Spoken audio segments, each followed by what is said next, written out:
Coming up on this episode of DL Weekly, Toontown has closed to be redrawn. Mirabel has found a new home in Disneyland. Pixie Hollow is inhabited again. Merlin shop in Fantasyland has opened. Fantasmic may have a few surprises when it reopens. We talk about Disney and so much more. DL Weekly starts now. Hello, everyone. Welcome aboard the DL Weekly podcast. Please lower your head and watch your step while boarding. If this is your first time listening, we hope you'll check out our website at DLWeekly.net. If you have more time to spend, becoming an official weekly tier at DLWeekly.net/support is an especially good value. Thanks for traveling with us today, and we hope you have a happy and memorable listen to this week's episode. Hello and welcome to this episode of DL Weekly for the week of March 16th, 2022. I'm Teg Bushman. And I'm Teresa Urban. Well, thank you to Jillian E., Angela D., and Ordrin C. for becoming official weekly tiers on our Patreon. Our supporters all get some pretty fun perks like DL Weekly swag, bonus content, access to our Discord community, and more. If you would like some more Disney magic in your day, head on over to DLWeekly.net/support to join the community. So this last week, I had the pleasure of judging a cool bracket of Disney, like, attraction showdown kind of thing going on. It's like March Madness meets Disney attractions. For the pre-shows of some favorite Disney attractions on the podcast, The Supreme Resort. If you haven't heard of The Supreme Resort, they are a podcast that basically every week they put Disneyland versus Disney World. They'll pick a land, a restaurant, an attraction, and they'll go into the history and everything, and they have a judge on that basically picks which is the supreme option. So they invited me on this past weekend. We recorded for quite a while, and we brought 16 options in this bracket down to one winner, which you'll have to listen to find out, but it was a fun episode. So highly recommend you guys find that. Just search for The Supreme Resort in your podcast client, and that episode will go up on March 20th. So it's not there yet, but it is a two-parter, because they did the first part of this as part one, which is already up and live now. So I do recommend that you listen to that first, and then listen to the episode that I was on, and that sets the bracket up a little bit better for you. So hopefully you guys go listen to that and let me know. Well, in episode 222, we were very excited to speak with Debbie and Steve from Designer Park Company about their brand new rope drop bag that is launching soon. They're producing as we speak. If you have been wanting to get one of these park goer bags for yourself, you can now use our promo code DLWeekly to get 10% off at designerparkco.com. I'm crazy excited about this bag. I told Teg that, I think it's I haven't even had it in my hands yet, but I'm so excited. I'm just really excited to test it out in the parks. If you haven't listened to that episode, again, that was episode 221 and 222 that they were on, but 222 is when we really focused about the kind of where they came up with this concept for the bag, why they did this, and how they did this. Very, very fun. Super great Disneyland loving people, and they're also weekly tiers. So anyways, go check them out. Again, it's designerparkco.com and use promo code DLWeekly to get 10% off. Now let's get to the news.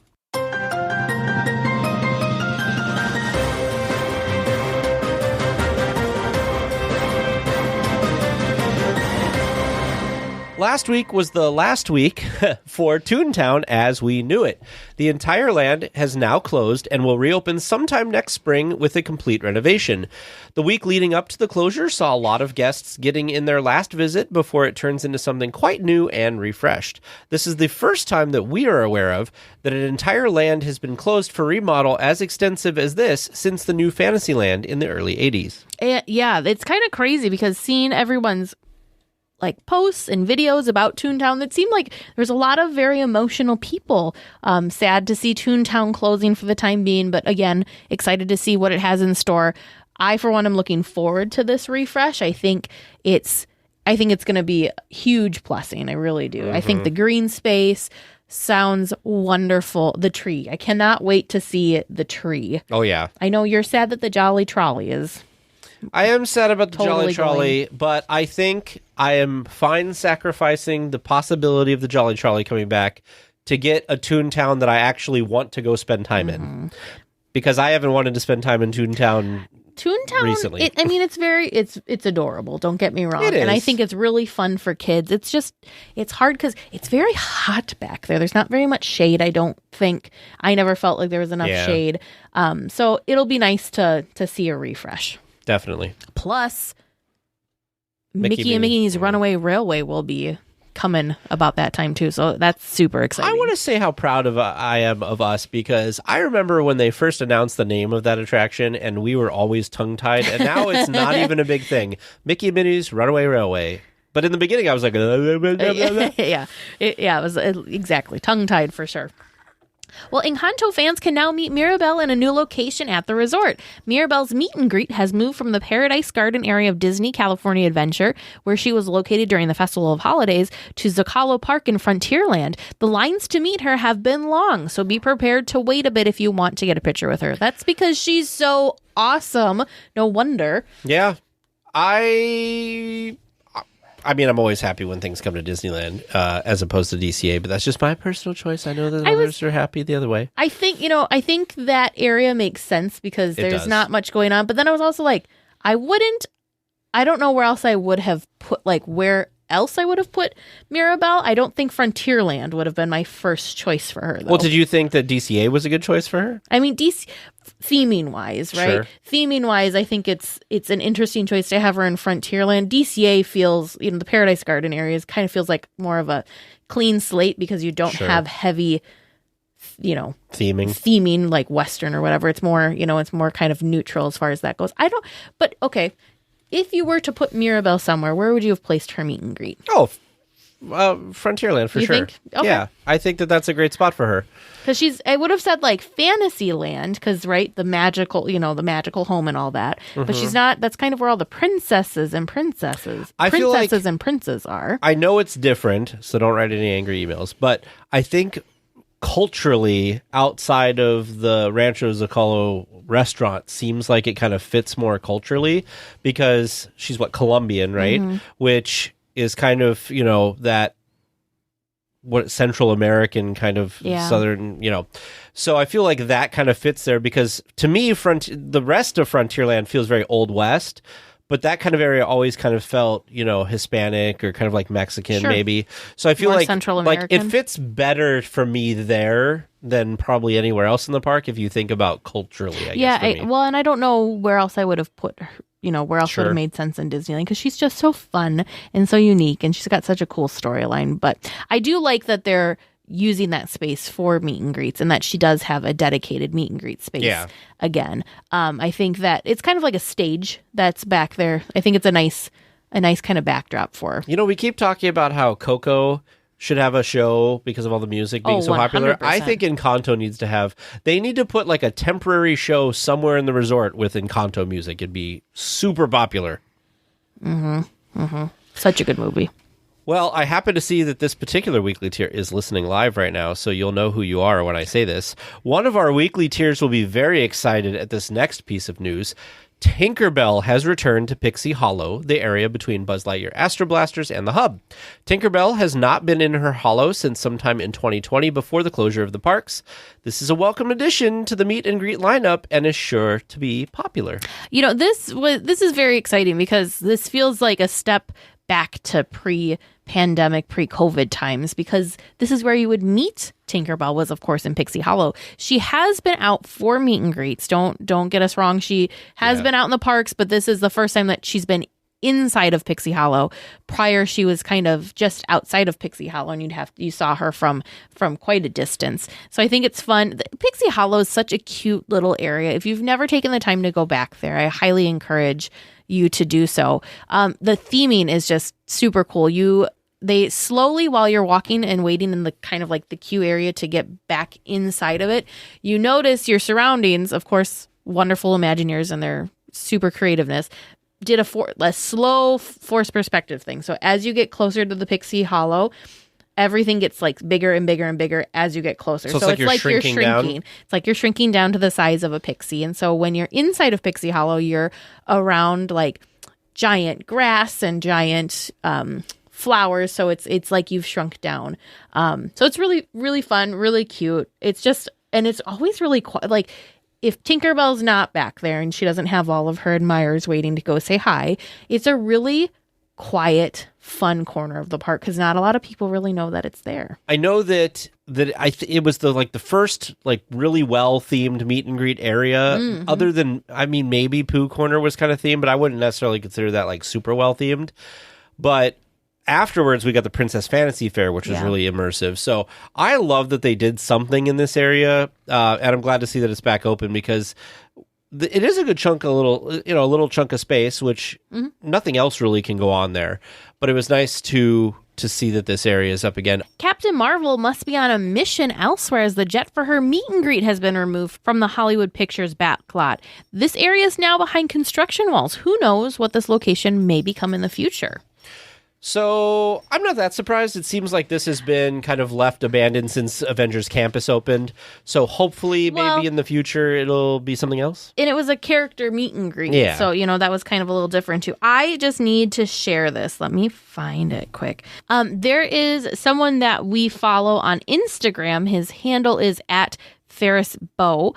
And he actually, this is super cool. He makes metal, little metal Disney trinkets that he then goes and hides in the parks. But he had hid something on the jet, on the jet. Okay. And somebody had messaged him because when they moved the jet, a cast member found the thing that he had hid. He had hid this cool Avengers coin, and he got a message from a cast member that said, "This came tumbling out of the landing gear hatch as we folded up the landing gear on Captain Marvel's jet before we loaded it onto a truck last night."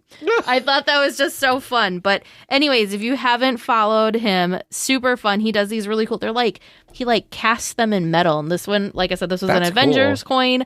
I've seen that does Disneyland D's. There's little busts of Walt. Oh, cool. That he'll hide to. Very cool, very creative. And of course, he's spreading all that Disney magic. So I have a question about this. I know this is totally not related to the Captain Marvel jet leaving, but I'm curious because we've hidden stuff around the parks. Mm-hmm. It seems like this is a common thing that people like to do. Do you think cast members, especially custodial cast members, are can these people stop leaving this stuff all around the park? I don't know if it's one of those things that if people, at some point, if nobody finds the thing you hid, then it's kind of like you littered, right? So it's, as long as people are finding it and the cast members aren't having to, kind of pick up after you, I'm sure it's okay. But I think about that too. I always think we got to find a good spot. I'm well, I don't want it to be too good so that nobody finds it. And then it becomes, it gets swept up or gets cleaned up because the custodial cast members are pretty good at seeing super things. Good at finding things like that. So yeah, I think it's kind of borderline probably. Sure. Well, the new shop in Fantasyland that took over the old heraldry shop has reopened. Merlin's Marvelous Miscellany opened this past week. Most of the merchandise in this location is available elsewhere around the resort, except that some Peter Pan items that are usually just sold in the UK Pavilion in Epcot. The details around this cozy shop are the real star here and are a must-stop for any Sword in the Stone fans. I am very excited to see this shop. I am a little disappointed that it's not more Sword in the Stone specific, and that the merchandise in it is just kind of, like you said, generic and stuff that you can find elsewhere. I was hoping for a more unique shop. Sure. The theming, though, looks wonderful. I'm very excited to go in there and take a peek at all the different details that they have. I am a big Sword in the Stone fan, and really it's Merlin and Archimedes the Owl that are my favorite. Madam Mim. I don't know how I forgot about her. She's such a fun villain. But just seeing the photos that Mice Chat posted this week of some of the details, there's little hints to the movie that are kind of in there throughout. So I think the Imagineers did a nice job to give little Easter eggs and little nods. So I'm very excited to see it in person. Me too. The only thing I was really hoping when they did this, I was hoping for an animatronic Archimedes to be like perched somewhere. That would be cool. That would have been amazing. I will say that this shop has a couple items in it in the pictures that Mice Chat has posted that I'm like, okay, these are the things that I want. So I was telling producer James this. So it's got the album It has that the I album really want to that buy. we're really excited that about. Will be ours because you are also getting one. And then the hoodie, I've got to feel it though. I feel like this is going to be one of those thin hoodies. It looks thin. Which makes me sad because I want a good thick hoodie again. Yeah. We're used to very thick hoodies here in the Midwest. Yeah. It's getting warmer here though. Today was in the 50s, so that was great. Disneyland continues to work on infrastructure for the nighttime entertainment in both parks. This week, a new canopy was installed over the top of the pits to the Fantasmic fountains. What could this mean? Well, Mice Chat suggests that it could be new show elements being worked on, or an install that would be something being installed that's going to be part of the returning show. I thought that was interesting. I'm going to be real honest. When I saw that, I'm like, oh, maybe that's just to keep for shade. Yeah. I didn't think they were trying to be sneaky and hiding stuff, but it's hard to know. I mean, that's a good point. We've never seen canopies or covers over it, so maybe that could be something, or maybe it's just as simple as giving the workers some shade. Yeah, I feel it could be either, right? Because one thing that I'm sure Disney knows, because I'm sure that there are people that work in the administrative offices of Disney who go and look at all these Mice Chat, Mouse Planet, alleears.net, all of these places, and they look and see what people are talking about. So my guess is if they want to try to surprise people, this is kind of what they have to do.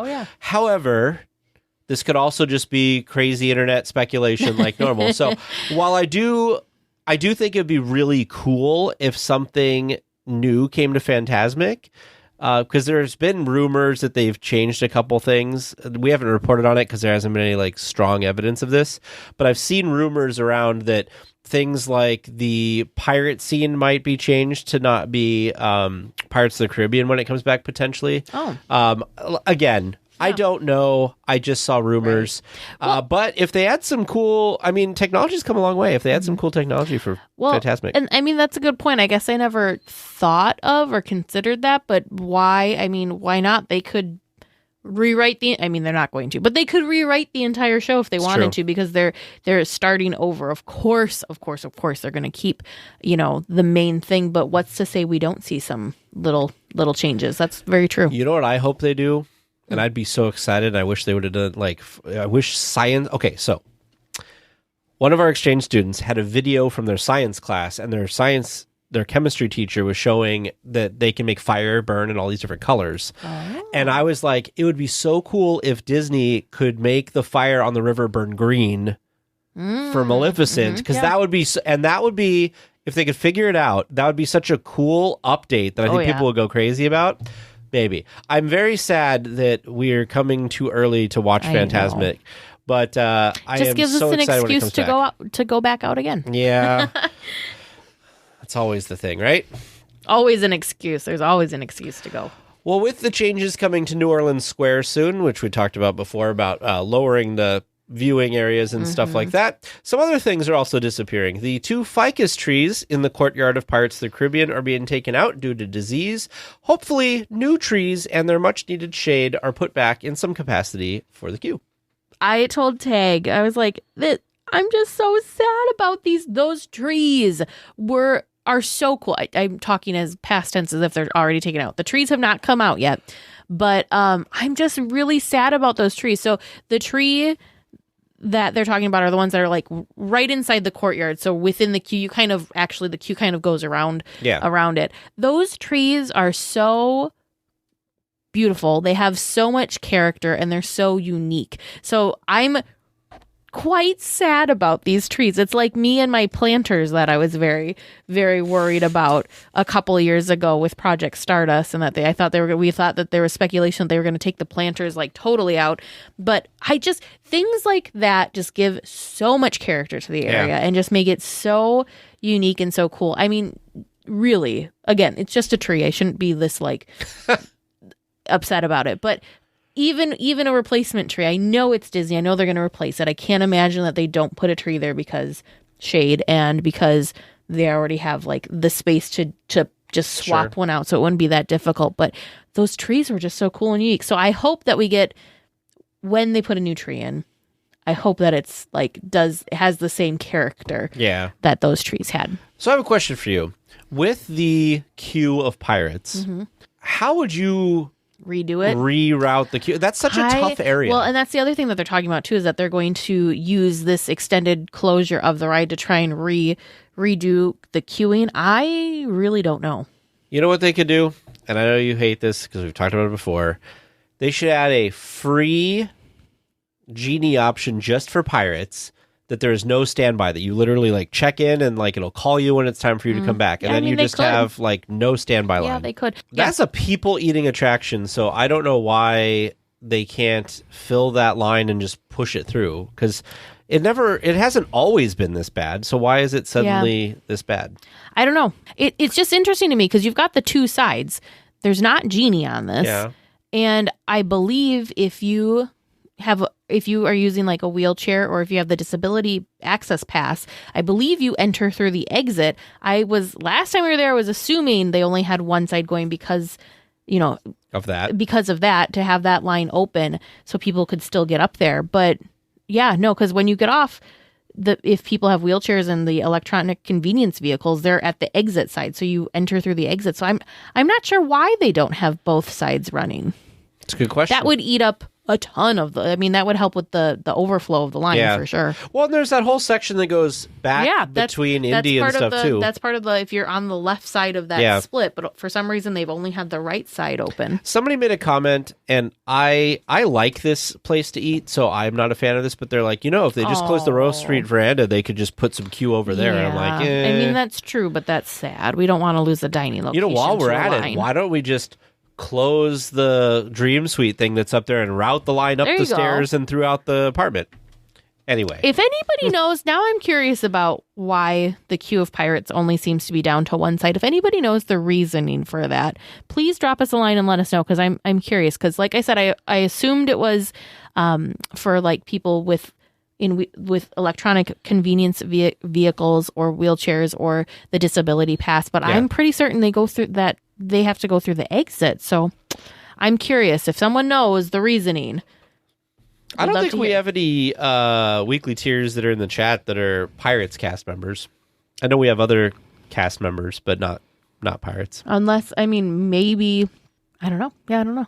We are already halfway through March, which means that St. Patrick's Day is almost here. To celebrate, the Red Rose Tavern in Disneyland is offering the Green Stuff, which is a mint white chocolate mousse, chocolate cake, and mint chocolate chips and chocolate cookie crumbs on a shortbread cookie.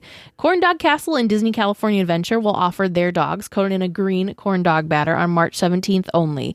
Also only available for March 17th is the Strawberry Elderflower Whiskey at the Hollywood Lounge. Some other options around the resort are a leprechaun cupcake at the Grand Californian Hotel Craftsman Grill and a St. Patrick's Day whoopie pie also at the Holiday Cart at the Grand Californian Hotel. For the full list, visit the link in our show notes. I do want to note the Green Stuff is actually staying around, I want to say, till the end of the month. It was more than just a one-day thing.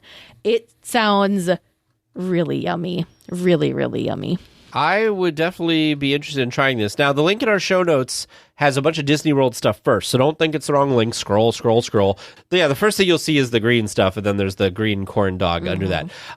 At first, when I saw this on my phone in our Discord, actually. Somebody had, one of the other accounts we follow, put a picture of this, and I didn't see that it was just a plain hot dog in the middle. I thought this was another one of those weird, remember they had like a pickle one or something? Yeah, the pickle. So I was like, corn dog. What have they come up with this time? Just some food coloring, that's all. Yeah, that doesn't look too bad to me. This Hollywood Lounge elderberry whiskey looks pretty, but it sounds good. It's a strawberry lemonade mixed with ginger syrup, elderflower, and whiskey. Yeah, they looks had pretty. me until whiskey is not my thing personally. They had everything else sounds delicious though. And then they of course have some just good looking stuff made up to look like that. There's a churro. Mm-hmm. That's located. You can get that in downtown Disney. Oh, the pot of gold churro. A churro rolled in key lime pie sugar drizzled with white chocolate sauce over the top, dusted with gold and green sprinkles, and served with a side of whipped cream. I love that. Churro with whipped cream. Why not? All of these things Ooh. look like they'd be good. Ralph Brennan's has a drink called the Emerald Breeze. It's vodka, peach schnapps, blue curacao, pineapple juice, and orange juice. Yum! Well, March is Women's History Month, and the Disneyland Resort is celebrating in a number of ways. Minnie Mouse is the star of the celebration with the floral Minnie design that is currently taking the place of the standard floral Mickey in front of the train station. Downtown Disney is welcoming back Marcella Swett, who was the artist behind the Black History Month chalk drawings, Yay! to create drawings for Women's History Month. Her creations will be on display from March 15th through the 31st. Sprinkles in Downtown Disney will introduce their first female chef series, starting with a dark chocolate passion fruit by Chef Brooke Williamson. To see all the things happening, check out the link in our show notes. There is a ton of stuff on this list. It's so cool because, I love that we celebrate all of the things. And I like that Disney's really celebrating more things too, because I don't remember seeing a ton of, the fact that we have Minnie at the front gate. We talked about this already, but the fact that we have Minnie at the front, that's a pretty big deal, to have Mickey not be there and to have Minnie be the one that's greeting us. So I just love that they're adding all of this extra stuff to help celebrate these all sorts of wonderful things. This month, of course, being Women's History Month. There's also a ton of entertainment that's going to be going on in Downtown Disney too. If live entertainment is your thing, there are 10 different women-led bands and DJs that are performing at the Downtown Disney live stage. So go check them out if you're there. Of course, the cool thing about that is those events are free. Yeah. So anybody could just go and have a nice evening at Downtown Disney. I'm excited because I'm hoping that one of the days that we are there for your wedding is because Marcella Swett is going to be there the whole rest of the month. I'm hoping that she might be there one of the days we're there to see her work her magic because her drawings are amazing. I don't know if she did it. Who did the one that's there now from Encanto? That was it was a guy. I don't remember what his name was. It was not her that did that because I don't know his name. I apologize, but he does forced perspective shots. So he did the Encanto one, but then there's also one that he did for Food and Wine Festival that is actually in the spot where Mirabel's meet and greet had been. So it looks like you're standing on, I think they call that one a chef's kiss. So it looks like you're standing on the tray and it looks like the chef is lifting off the the metal top thing. I don't know what that's that keeps called. the food warm. Yep. And then there's a third one that I don't think a lot of people know about. It's actually over at the Disneyland Hotel, and it's Beauty and the Beast themed. And when you're standing on the top, it looks like you're in the middle of Be Our Guest, and you're standing on the top of stuff. So you've got, of course, some familiar faces. You've got Cogsworth. I believe Cogsworth is there for sure. Lumiere is part of that one too. That's one cool. Looks super fun. Because the one I saw was the sister from Encanto. Yeah, and she's Louisa. Holding you up. Yep. Yeah. Louisa's holding you up on a rock. Pretty cool. Super fun. But yeah, that was a different artist. The mural on the side of the former ESPN zone has been updated once again. This time it's for the Food and Wine Festival. The mural features Goofy, Chip 'n Dale, and other Disney California Adventure scenes, all made out of food. It's a cute mural and worth checking out if you're in the area. Yeah, so this I thought was neat because this is one of those things that they update all the time. It seems like now this section gets changed with different murals. So I think it's cool. And honestly, I thought for some reason I had to look through our archives because I was surprised we had not talked about this because I assumed that it's been there since the beginning of the Food and Wine Festival, but we just never talked about it. The Food and Wine Festival just started, so it may have just been installed right after our last episode or something. I don't know. I still have to make a list. I don't know how. Very true. Did you make your list? Not yet. Not yet. Been too busy. I mean, really, I need to make a no thank you list. It's going to be a much shorter list to say, these are the things that I do not want to try from the Food and Wine Festival. Mm-hmm. So you just go up to the first booth and you go, anything that's not on this list, put on my receipt. Yeah.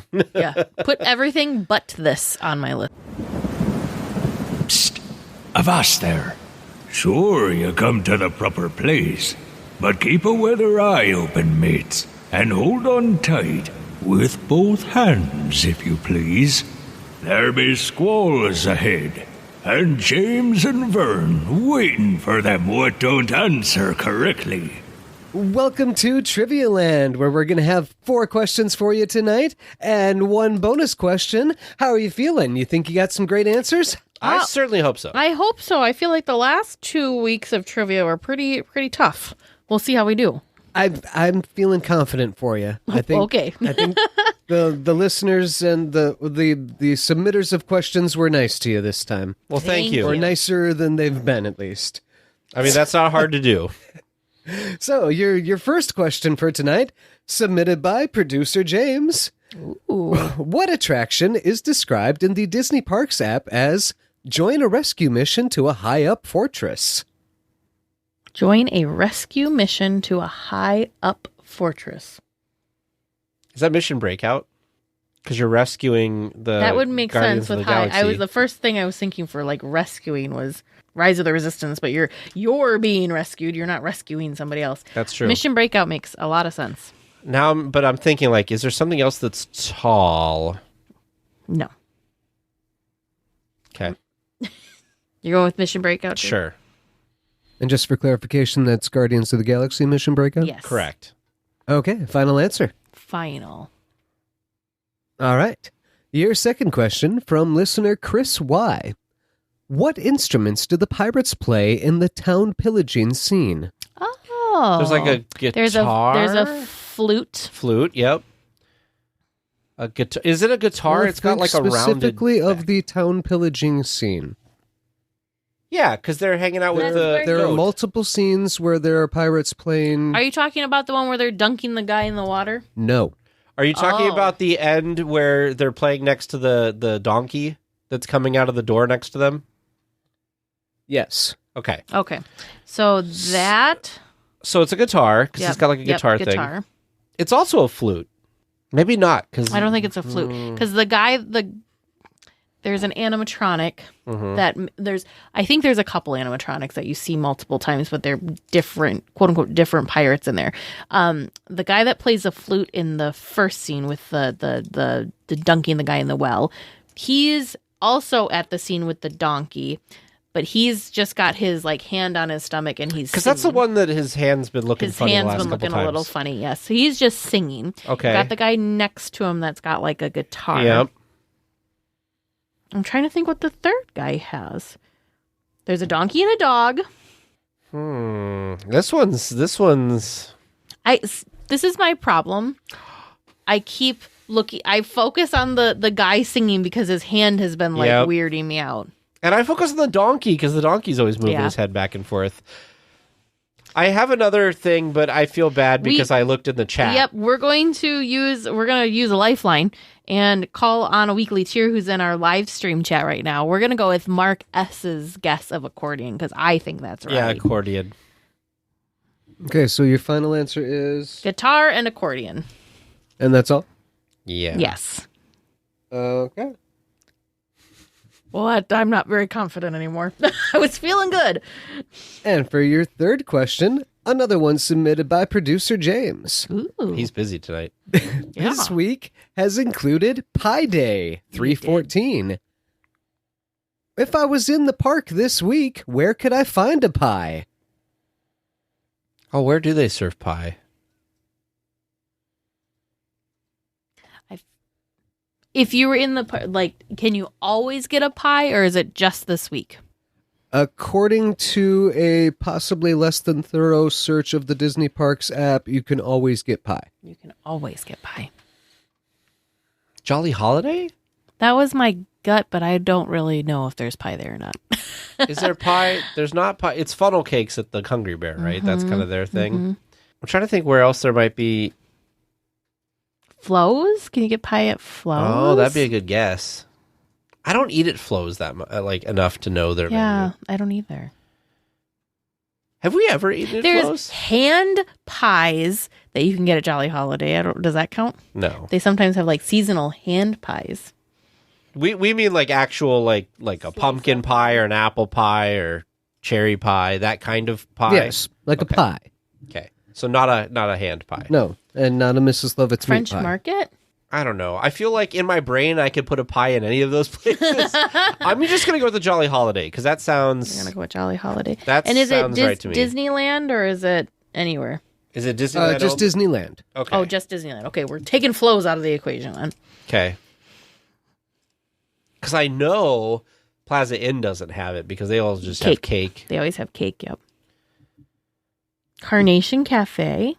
I'm going to go with Carnation. Okay. I wonder if Kate knows the answer. Teresa, is that your final answer? Yeah, that's my final answer. Otherwise, I And was Tag, thinking do you have an answer? Yeah, I said Jolly Holiday. Jolly Holiday from Tag. Yeah. Okay. And your fourth regular round question from Audrin C. Place these 5 classic Disney treats in order from most expensive to least expensive. Oh, boy. Oh God, this reminds me of The Price is Right. Yeah. Oh, this is going to be hard. All right, you ready? Okay, write these down so we can have them. Okay. In order from most expensive to least expensive. Okay. Corn dog, Okay. Mickey-shaped ice cream bar, Okay. Dole Whip, turkey leg, and a churro, specifically plain. Okay, so I think the turkey leg's the most expensive. I think so, too. Yeah, I'm thinking Turkey leg is the most highest. expensive. Now, Mickey shaped ice cream bar, didn't they just raise that? Isn't that like 5 something or 6 something? I'm going to say the Corn dog is the second next. most expensive. Yep. I'm going to put the Mickey Premium Bar Okay. Dole Whip and churro. Dole Whip and then churro. Yeah. So from most wait, you're saying which direction? From most expensive to least expensive. Okay. We're going to go with turkey leg, then corn dog, Mickey Bar, Dole Whip, and churro as the least expensive. Is that your final answer? Yeah. Final answer. I don't know. It seems like the people in our chat who are listening to the live stream think that the order seems pretty good, except for we've got the Dole Whip and the Mickey bar swapped. I don't know, because the Mickey Premium Bars are hard because I feel like they aren't a good value and they seem higher priced than they should be.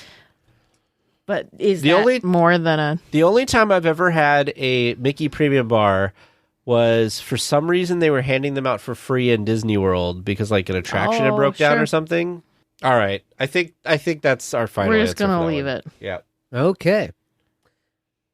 And your bonus question, also from Audrin C, based on the previous question, within $1, what is the combined total price pre-tax of all 5 classic snacks if you bought them today? Okay, well, let's write them down. So I think a turkey leg is, I'm going to round, I think it's like 9. I thought it was like 14. No, a turkey leg's expensive. Is it? I don't know. It was like $12 or $14. Okay, let's go with 12. Okay, and then Corn dog, I want to say, is like 8. Mickey bar, I thought was like 6 something. Okay, you write down your thoughts because I have 6. different thoughts now. Like price. Okay, so I think the turkey leg was like 15. The corn dog I want to say was like 9. The Mickey bar was 7. The Dole Whip was, let's say, $5.50. The churro was 5. So, oh gosh, I have to do math. $41.50. So I'm saying $41.50 pre-tax. I'm going to say 36. 36. I don't know if you care, Vern, but Mark S. in the chat is saying 39. Okay. Ruben is saying 43. And Kat is saying $40.50. 40.50. Okay. And within $1, Audrin did not give a lot of wiggle room there. No. Well, we've got answers submitted. Listeners, how do you think they did? How did you do listening at home? I guess we're just going to have to wait until after the discussion, and we'll all find out together. This week for our discussion topic, we are going to talk some Disney stuff with producer James, and he wants this in like a talk show format. And when I asked him to name this segment, he said, I feel like all of the talk show names have just one name, like a first name. So this is the James segment. I feel like we need theme music too. I'm just imagining like a terrible dub over of the New Girl theme going, who's that guy? It's producer James. It's producer James. It's got to fit in the dub section, you know? Yeah, exactly. James has been watching like English dubbed anime recently, so I feel like he's in this whole dubbed kind of thing. There you go. Just got a knack for it. What can I say? All right, so what even is this, James? I had a goal at the beginning. I was like, oh, a trip's coming up soon. We're going with our exchange students. We're going for the first time. Maybe I'll ask good questions there. And then I just started writing a bunch of questions, and they don't really make sense together. So we're just asking random questions as we banter our way through whatever comes our way. All right. Randomness, not like we have seen that ever on our James podcast before. is random. Corner. I'm just buying into this podcast of random rambling. See, I think the other thing, too, is on my other Disney podcast, The Hub Crawl, which will be coming out this Friday for those interested, episode 2, is James gotten the idea of like coming up with all these different questions. So I think that's where he got this like thought process from. It was just a great idea when you were desperate for some perfect fill-in that you knew to turn to me. You came volunteering, thank you. I know. Anyway. Stop trying to steal James's thunder. Someone has stolen his thunder. Anyway. All right. So you're starting your day. You're getting ready to go to the park. I'm dying to know what's in your bag that you're bringing into the park. Oh, boy. What are your necessities that you have? Or what are you making your significant others carry for you? So in my park bag, I make sure, of course, to have my phone and a power charging device. Usually I bring my fuel rod so I can just swap it out throughout the day if needed. Of course, basic things like wallet, cards. I'm a nerd. I still carry my Disneyland pass, like annual pass holder card, even though it means when it was nothing. An actual annual pass. Yep, when it was an annual pass. I bring pins for pin trading. I bring fun things to hand out to weekly tiers that we meet. More fun things to hide for weekly tiers, doing like the scavenger hunts and such. I also make sure that I have sunscreen and like kind of like a little first aid kit with like aspirin and like Tums. Those are just things. Hand sanitizer, extra masks now too. And a big water bottle. I don't take too many things with me, but that's really the You're starting extent. to sound like Mary Poppins, let's be honest here. They're all little, though. Yeah, they all fit in the small little bag that she has. Mm-hmm. So I take, of course, my phone, my wallet. I, out of habit, always bring my AirPods with me everywhere I go. Although maybe not at Disneyland because of security and just having to take another thing out of my pocket. I also bring my Indiana Jones fanny pack that has become like a famous thing now, apparently. And inside there, I bring my big charging brick. And I think that's about it. And sometimes if I'm there with Teresa, have an entire backpack. What do you put in your backpack? Well, when I bring the backpack, usually like I'll put my hoodie in there, or I'll put like our buttons and stuff to hand out to weekly tiers and that kind of stuff. But I'm just thinking, like in general, what I would normally bring. I was gonna say, you always have a backpack. Why are you carrying the backpack if there's nothing in it? Well, and I also carry the podcast gear when we've done stuff like that. That's usually when I bring the backpack recently. But I will say, like when we went to Disney World, one thing I like to do is I freeze bottles of water and carry those in the backpack. So as they thaw throughout the day, you can drink, especially if it's going to be hot out. I also just like having a backpack because then at the end of the night, I can shove all my stuff in it and not have to carry it back to the hotel. So I guess that's it. Is there anything, James? You know what I sort of bring? Did you say a water bottle? I think I said water bottle. If I didn't, I meant to say my my Contigo water bottle that has our DL Weekly sticker on it, which you can get at store.dlweekly.net if you want one of your own. I think you got the bulk of it. I think you probably forgot about the water in your backpack because when we go together, I'm the one carrying the backpack with all the water bottles in it. Oh, sure. And I would guess producer Vern would probably say that he's carrying some of the stuff that Teresa mentioned as well when he's there. Well, producer Vern brings cool stuff like protein bars and snacks and stuff, which is really great when the line takes longer than you expect it to and we're like eating next. Mm-hmm. Yeah, he's just snacks are always good. Quietly prepared for anything, really. I mean, between Teresa and Vern, like, I would feel pretty confident going into some type of crazy emergency situation with them because they'd be fully prepared. Oh, the other random thing that I have is I have a tiny Tide to Go pen, which has come in handy for people that have spilled on, I don't know, lunch or a drink or something on them. So one of those gooey churros. Yep, get the stain out before they have to walk around with this big old blotch on their shirt. Sounds like the perfect excuse for someone to just have to buy a new shirt or a hoodie at the park. I mean, there's that too. You could go that route. The Tide pen is probably cheaper though. Yeah. Okay, so you've made it into the park, and you're not turning left to go first, but instead you're just amazed because the perfect Main Street vehicle is right in front of you. But which one is it for you? The omnibus. Wow, that was quick. The omnibus. I love being on the second deck and going down Main Street and being able to see stuff from an elevated angle that you don't see. There's no other way to see that That's true. On Main Street. That is very true. Because if you're walking, you're almost at the height you are sitting in one of the regular levels. I will say a second place to the horse-drawn carriage. Ooh, that's a good one too. I like the fire truck and also the horse-drawn What's carriage. the cast member's name that does the fire I don't truck? remember what his name is. Yeah, he's very nice. There is a cast member that has been driving the fire truck for years and years and years and years. I feel like every time we go to Disneyland, we see him. He's kind of anyways, he's just super, super, super sweet. Yes, his name is Steve. Very, very nice. He's driven the fire truck for, I don't remember how, it's years. Since 1984. Since 1984, he's been driving the fire truck. So he just feels like just a part of Disneyland. So very, very nice. We got to take a ride with him when we were there in December. Super, super, super nice guy. I feel like he's part of Disney history at this point because he's just such a familiar face. But yeah, I do also enjoy the horse-drawn carriage too. And wow, I kind of totally forgot something very important. Ears. I bring ears with me to the park. But see, he was singing in your bag. That's so true. I figured that goes on your head. That's true. That's true. You're right. At some point, they might add it in her bag. Yeah. She's pretty good, though. She wears them most of the day. Mm-hmm. Just when we're on attractions is when they come off.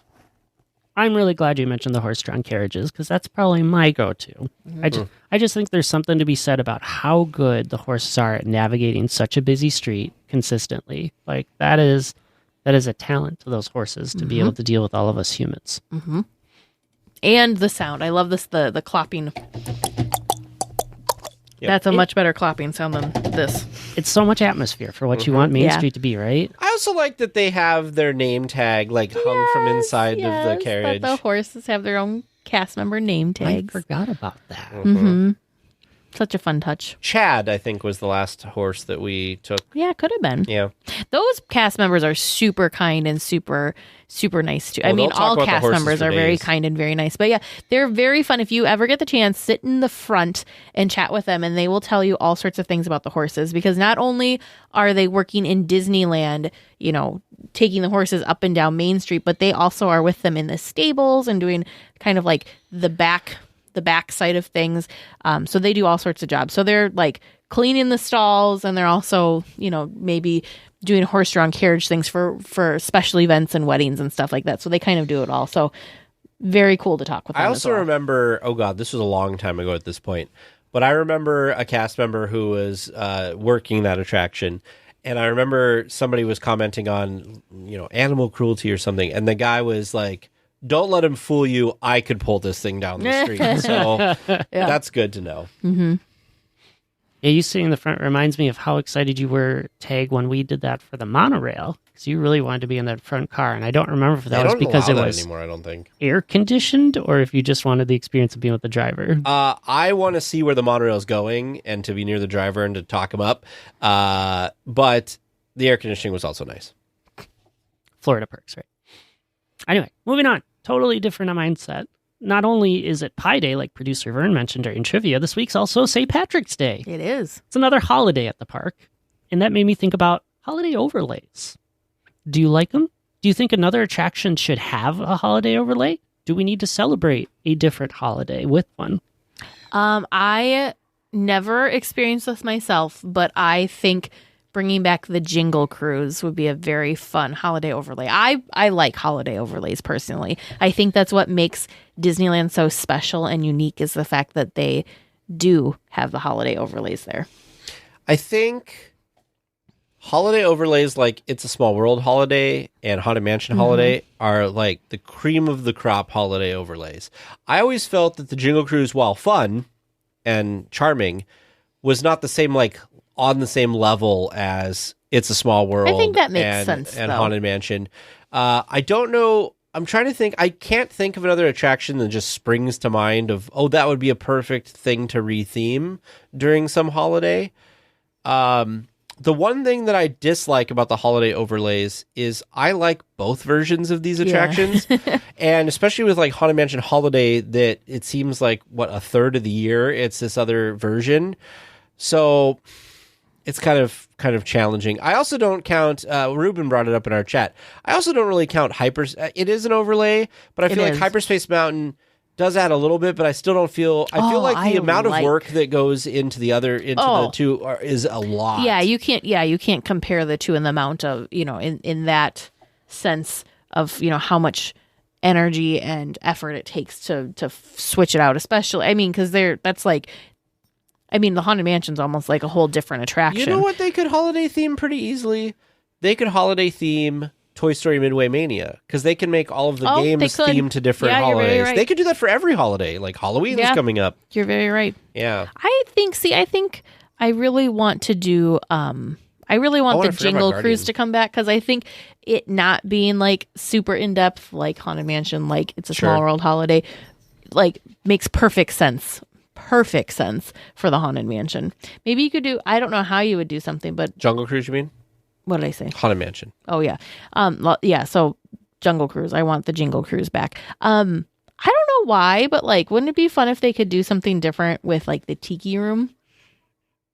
I don't know how you would be able to do that, but I want to say have a different version of the show for different holidays. I want to say, I could be totally wrong, I'm probably just making this up, but I thought that they had like a Christmas version of the Country Bear Jamboree. They did. So you could do. They had like Vacation Hoedown. So but you could do something like that for the Tiki Room. They could sing like Christmas songs or something, or maybe, I don't know. Oh gosh, you could make the Tiki Room like a Halloween theme where it's all like their eyes all glow red and it's all scary. Where they look like evil birds. Yeah. No. No. Oh, that sounds bad. It would be fun if they could. I'm not sure how you would do this, but maybe for Halloween in Fantasyland, if the villains of those stories somehow took over those attractions. Again, how you would do that, I don't know. Yeah. But I think that'd be cool to have like a villains version. Really, let's just be honest. We just need a villains theme, like a villains land in the park. If not its own villains park, because the villains are so fun. I think it'd be really popular. They don't get a lot of love. Oh, the people love the villains. Yeah. Here I was half expecting Tag to be instantly, I want Sam Eagle to narrate some sort of Independence Day attraction. I do love Sam Eagle. He could take over Soarin', and we could just have a montage of patriotic scenes of fireworks and that's flags. Okay. And they just America. need to keep Soarin' over California. It has had crazy long lines since it came back, which should prove to everybody that it is the superior version of that attraction. I like your idea. Excuse me, of having both. So you And go then to you can this pick. theater for World, this theater for California. Oh, that is cool. You know it can work though, Tag. When you start singing that Canada song from Epcot and Disney World, Canada. you just got to get something that iconic, and it could work. James and I laughed for like the next 2 hours after we went on the Circle Vision Canada experience. It was just that good. That was like a 6-month joke for us, at least. It was. I think they've changed it though. I think they updated it. I could be wrong. All right, Tag, your beautiful singing has inspired this next question. Lord. So, if you had to do Disney karaoke, what's your song of choice? Poor unfortunate souls. I was going to say, is it any like a Disney attraction thing or any Disney song? Oh boy. Wide open. Oh no. So many possibilities. Poor unfortunate souls. In fact, I think I know most of the lyrics to that just off the top of my head, even right now. I was going to ask you for a preview, and you already did it for us, so thank you. Disney karaoke is my secret weapon. Also, I would kill at Disney karaoke. I know too many Disney songs. I'm also very good at the soundtrack to Lion King. Ha, Svenja. Gonna be a mighty king. There you go. So You enemies beware. Be prepared. Yes, our teeth I'm gonna and say ambitions You're are bad. welcome from Moana. Oh, that's James would love that one. That would be such That's a such crowd a pleaser. fun song. Such a fun song. I'm going to go with You're Welcome. See, I landed on Frozen 2 for where I would try to pick something from because I feel like Frozen 2 was consistently good music. It did. Yeah. Can you sing? Standouts. Oh. No. I Lost in the Woods. That's what I was gonna say. Is I was gonna pick because people would just be able to ham it up.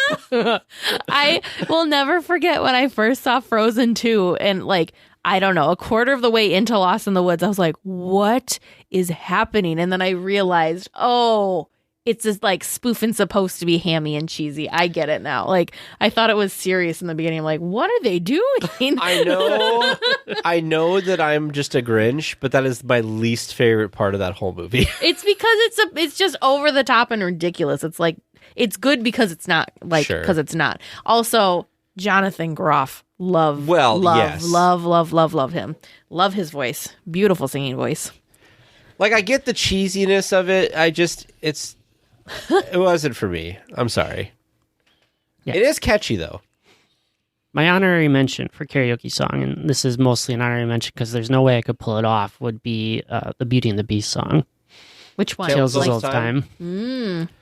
Tale as old as time, It's true as it can be. not that lively karaoke I don't know song. when this became Barely karaoke, even but friends. he just keeps going. And somebody bends Just keeps going. unexpectedly. Oh, I'm just man. proud of him. Certain as the sun, rising in the east. Tale as old as time, song as old as You rhyme. know all these words. Beauty and the Beast. Off to the coven with you now, Chip. It's past your bedtime. So while we're You talking, should keep on this. I could go all night. Apparently. yeah. So while we're talking Beauty and the Beast, I was doing a little reading this week, and I found out there were two people that inspired the look of Belle. Do you know who they drew inspiration from? Ooh. No idea. I feel I've read this because there's several Disney characters that they drew inspiration from, like actual people. But I don't know that one off the top of my head. So it's Julie Andrews and Judy Garland. Oh, So I was like, interesting. I just found that interesting. So if you Sorry, were- Mark. I don't know the lyrics to that one. I can go the distance. Da-da-da-da-da. Well, You don't know James, that I one? should know the one song. I've And only on seen my way. I've only I seen can go the distance. Hercules like once, but maybe twice. Oh, you love the muses. You- What was the ladies' song? The Muses. Oh, those are good songs. Yeah, the talking about Muses Megs, ones. Yeah. Meg's It's the Hercules song. No chance to win. Hercules. Mhm. Apparently, that's all I know from Hercules. Hercules. Speaking of Julie Andrew and Judy Garland inspiring Belle, if they were to look to a real person today to inspire a Disney princess, who would you like to see that be? Oh my goodness. Let's see how well you know your celebrities. Oh, Zendaya. I knew that was coming. I love Zendaya. Although I'm concerned because our exchange student has been watching Euphoria, and that is a very tough show. I haven't seen like a whole episode or anything, but as I like walked by while he was watching, it's very. I feel like you need to be in a certain headspace to watch that. It seems very dark, and there's a lot of dark things in that show. But Zendaya's in it. In fact, I think he said that Zendaya. I don't remember if she had to go to therapy or she told the director or something that she needed like a break or something because it was just so intense.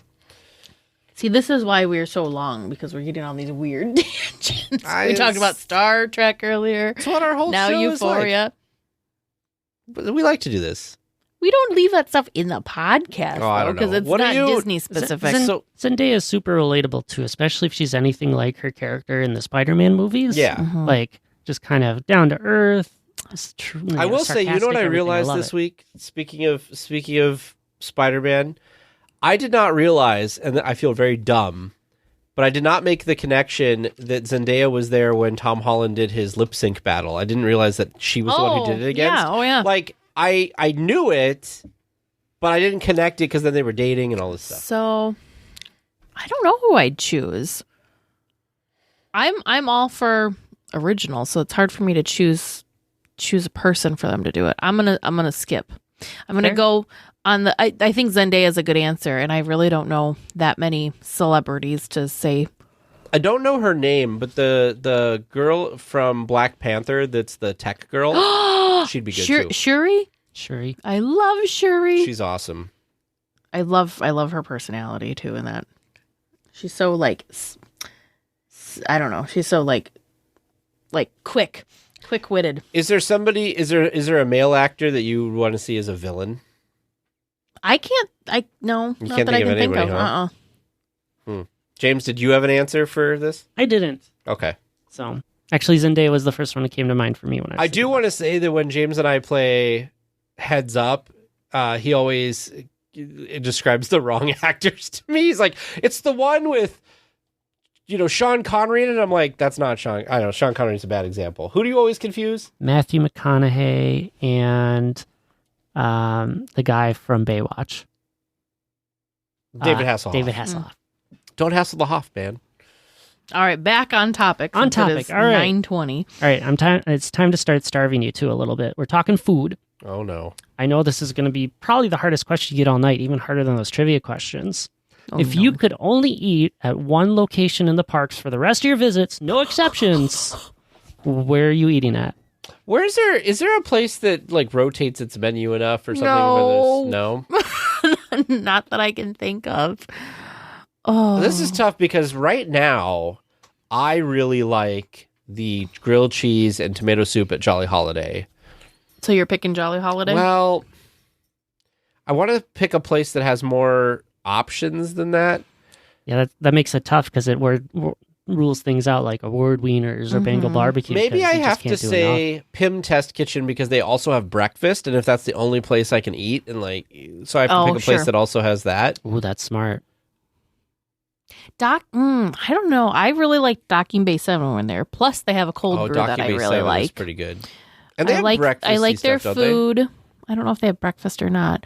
Yeah, I feel like they've got a good variety of food there. They've got a cold brew.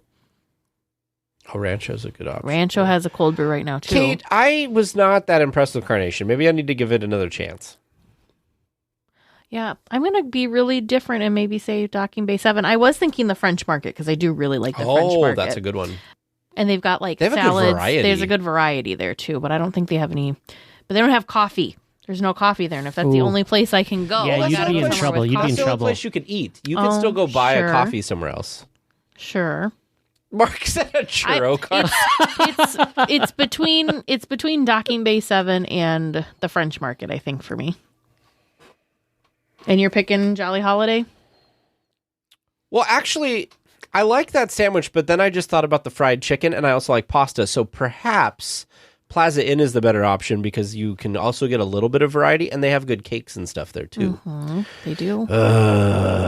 Yeah, I'm definitely French Market has cake too. Ooh, I picked a good one. Okay, I'll pick Plaza Inn probably. I'm definitely drawn to Ranchos. I feel like I can get a lot of good variety pretty Well, easy. you love Mexican food. I do. Smoke jumpers came to mind as well, but I feel like that would get really heavy really quick. Really? Well, Smoke Jumpers, I feel like doesn't have a huge. I'm not a big fan of smoke jumpers. Yeah. I do like the stuff that the seasonal stuff that they've been rotating through there has been more Seasonal interesting. stuff. Options. There you That's go. what I'm thinking. Options. Options are always good. Mm-hmm. All right. Finally, since we're closing it down, we're closing down the park. You get to watch the fireworks one more time. Where's your favorite place to stand or sit Oh to my watch goodness. My new favorite place is Small World. My favorite place, but it's almost impossible to ever get to, really, is I like sitting or standing, but probably sitting, at the train station up on the platform. They have some limited stuff there because you're not down in the crowd. Mm-hmm. The only downside is I want to say that it's a little bit lighter up there because I think they keep part of the thing turned on. Yeah. But I like up there because you're kind of above everybody, so you don't have anybody's like phone or anything in front of you. And you get to see the castle and like Main Street. You can't see the castle very well because it's small and it's far away. My really like one of the coolest experiences I had was during we like totally lucked into this, but last minute it was during Halloween time, so it was Halloween screams. We walked up and there was nobody in front of the castle. Oh. So we sat like just like off the drawbridge kind of like Oh, area. wow. Like And as it close was- as you can get. Yep, basically as close as you can get. It was not packed because for some reason they must have like had it blocked off and opened it up just as we were getting there. People were all sitting, so it was like Small World where you kind Yeah. of sat and had space. So it was really, really cool to watch the show that close to the castle. I feel like that was right place, right time, dumb luck kind of a situation, but it was really cool. But a normal day, my new favorite place is Small World, just because I find it more enjoyable because you're not packed in like sardines. Sure. You can stand, you can sit, you can do whatever you want. You don't have phones right in front of you because everybody's actually really nicely spaced out by Small World too. I had a really great time when we went the last time, and we also were at the end of Main Street. So we were front of the ropes, and we could enjoy Mickey's Mix Magic without people in front of us. So we had the option to sit or stand. There wasn't the walkway in front of us, so people couldn't stand in front of us. Yep. And if we wanted to turn and see any of the projections, it was really easy for us to just kind of turn around. Was that when we were like in front of what used to be the Photoshop? Yeah. Yeah, it definitely made it harder to take in the full show, but it's always hard to take in projections and the fireworks at the same time anyway. I want to say there's one place that I've heard great reviews about, but I have not done myself, and that's Galaxy's Edge. Yep. It's supposed to be amazing back there to watch the fireworks. I just had this sinking realization that made my heart sink that we won't see fireworks when we're there. No. Because it's just projections Monday through Thursday. Yeah. So we won't see fireworks on this trip. That's a bummer. Yeah. That's a shame. And then I was thinking, oh God, how much would it would solve all of our problems if we could just upgrade our 3-day ticket to Park Hopper, because then we could go back and forth. It would fix a lot of our problems, especially for me wanting food. I mean, technically I can Park Hop after one. So I will tell you, there is some pie over in Disney California Adventure. My not so exhaustive search of trying to find pie in the park. You just have to go to the berry patch for a blueberry pie. Yes, that one for the of food and yeah. wine. They have there's that blueberry pie thing looks. oh, really that's on good. my list. And can I just tell you before we wrap up, it was so weird to look at the app and see Toontown just not there. I know they've been erased from the map currently. I was like, is my app outdated? It's Did kind it of like break? when Bugs Land just disappeared. I was like, Was oh Was your app outdated? I'm like, they didn't even have an app in the early 90s before Toontown was there, no, that's James. true. That's very true. I know. But what can I say? Well, that was a fun set of questions. That went all over the place. We had It did. singing, no dancing. I hate to break it to you. We just sat in our chairs the whole time. But to break dance it to you. Oh, Tegan, boy. Teresa, you were excellent guests on the show. I can't wait to have you back sometime. Well, make sure that you listen to DL Weekly. It comes out every Wednesdays. Search DL Weekly in your podcast player or go to dlweekly.net. When we come back, we find out truly how expensive it is to buy 5 classics at the Disneyland Resort, and amongst other things, as producer Vern joins us for our next segment. Looks like we're coming in for a landing, gang. But please stay listening until trivia comes to a stop. And then you can walk to the nearest exit. Thanks for listening to the 8th wonder of the world, DL Weekly. Welcome back to Trivia Land. How you feeling? Do you feel pretty confident? You feeling good? You happy with your answers? No, No? but we'll see. You excited to find out nonetheless? Yes. All right, well, let's get right to it. Your first question of today, submitted by producer James. What attraction is described in the Disney Parks app as join a rescue mission to a high-up fortress? You guessed Guardians of the Galaxy Mission Breakout, and the answer that I was looking for was Guardians of the Galaxy Mission Breakout. Good job, us. Good job. You're the one that thought of it first. High up. That was the whole thing. Your second question, submitted by listener Chris Y.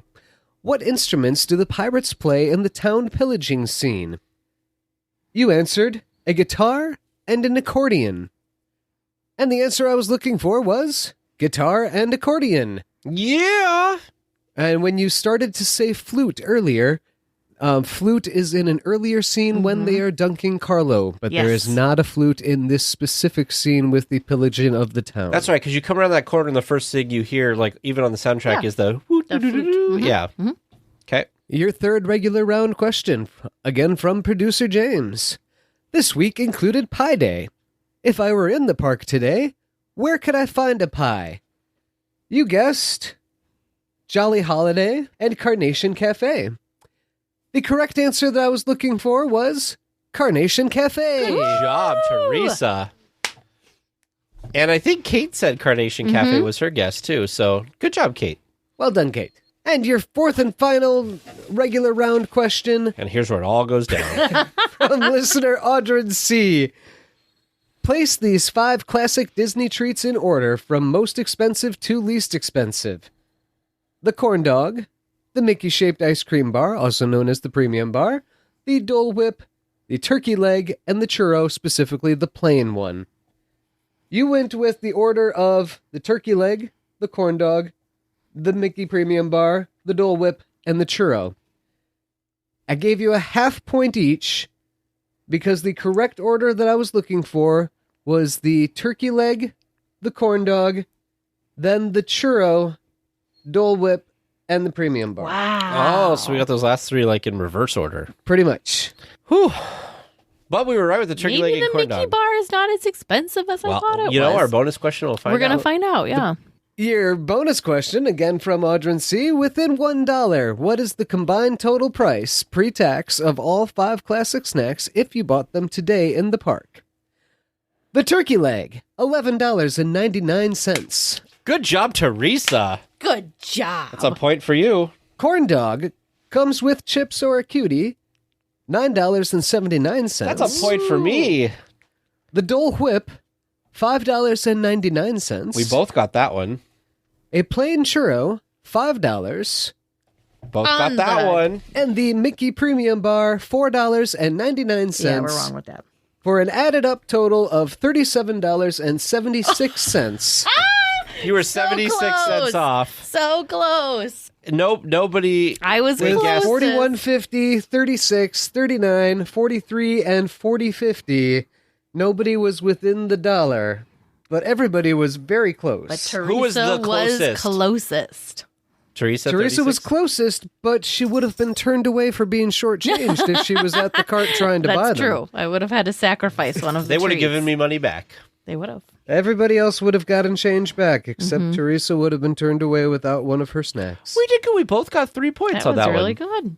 I'm impressed. That's great. Thank you, guys, for the great questions, everybody, this week. I didn't feel so terrible. Well, listeners, how do you feel about how they did tonight?